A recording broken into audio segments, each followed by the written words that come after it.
总统府潘孟安秘书长、国安会吴钊燮秘书长、外交部连佳龙部长、总统府何志伟、张敦涵2位副秘书长、使节团秘书长毕坎利大使、帛琉共和国欧鲁肯大使、土瓦鲁国欧席拉代办，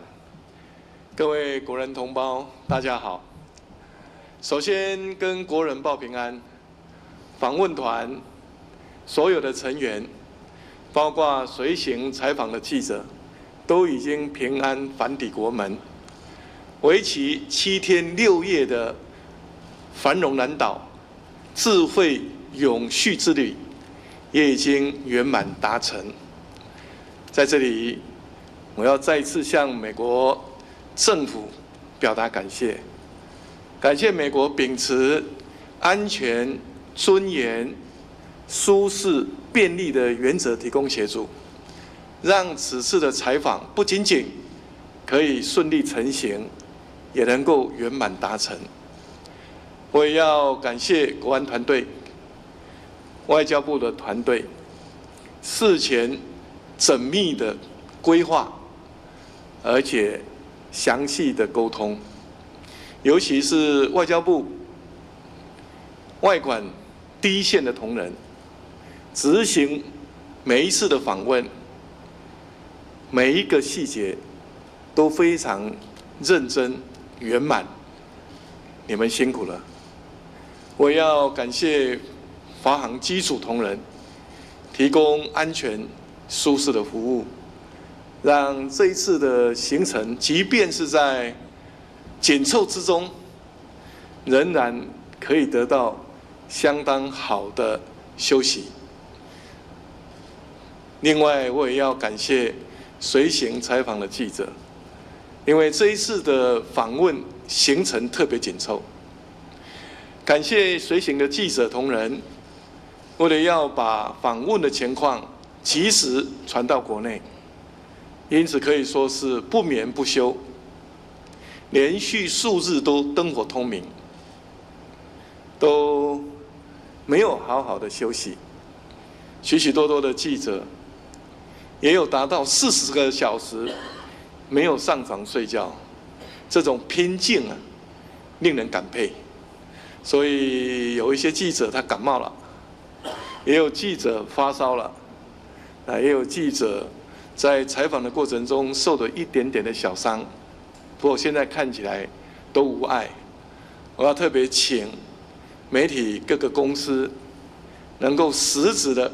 给予这些随行采访的记者奖励。那我也邀请这些记者，在我未来出国访问的行程里面，也能够邀请他们再一次来共同参与。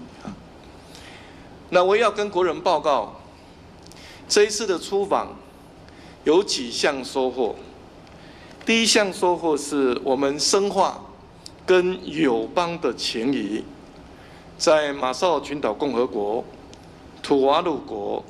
以及帛琉共和国都受到友邦人民的热烈欢迎。我也要感谢马绍尔群岛海尼总统、土瓦鲁戴斐利总理以及帛琉共和国惠恕仁总统热情接待，坚定的支持台湾。台湾和这3个国家共享南岛语族文化，在这个参访的过程当中，我深刻感受到，我们就像是一家人一般啊。另外，在这次的出访中，我也看到台湾和这3个友邦国家在公共卫生、粮食安全、气候变迁、数位转型以及海事安全都有许多具体的合作成果。我相信这些具体的合作成果会进一步的巩固我们跟友邦的情谊。第二，我们开启了价值外交的新时代。我们都很清楚，国际的媒体也多所报道，我们这些邦交国其实相当勇敢的，抵抗了极权主义的威胁利诱。这些国家不仅仅勇敢，也坚定地支持民主的普世价值。这个也是这3个邦交国坚定不移地跟我们站在一起非常重要的原因。当然，这个过程当中，我们也跟夏威夷州、还有关岛州长、总督、当地的议会，大家共享民主的价值。我相信民主啊，是台湾最珍贵的资产。经过许许多多年、许许多多民主前辈牺牲奉献，才争取到的结果，也因为全国人民团结一致，让台湾的民主成为亚洲民主的灯塔。未来我们会持续用民主、自由、人权的普世价值，跟世界民主的阵营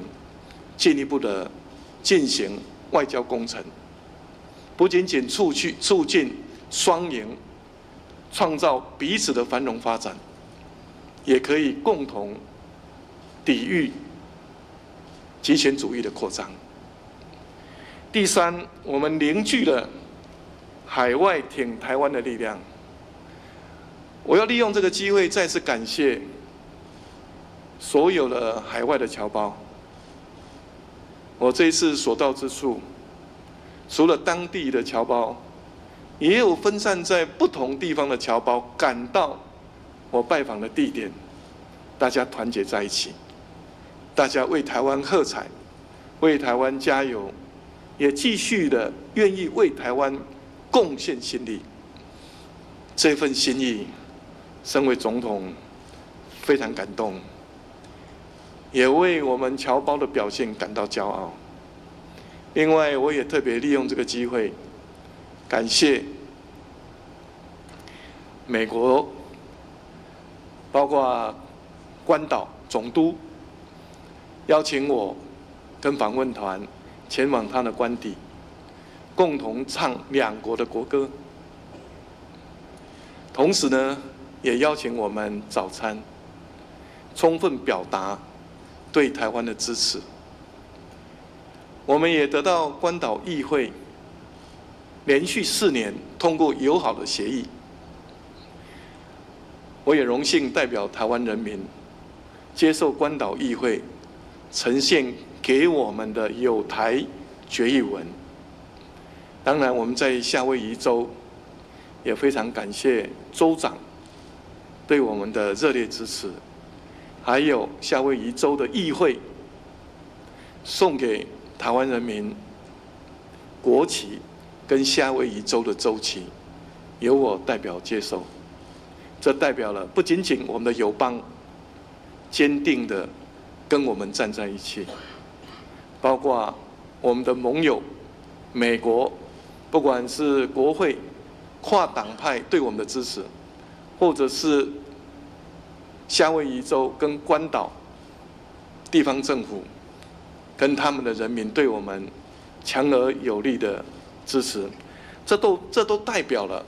我们成功凝聚的海外挺台湾的力量。因此，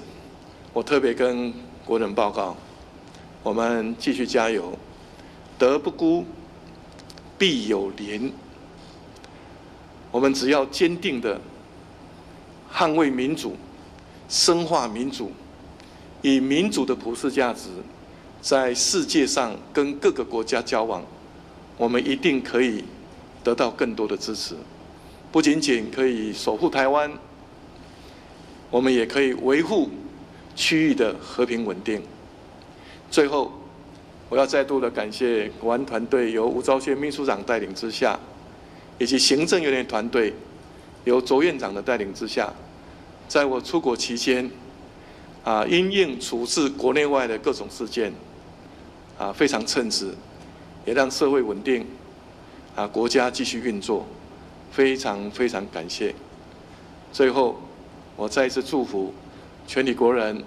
身体健康、事业成功、家庭美满幸福，天佑台湾。谢谢大家，谢谢。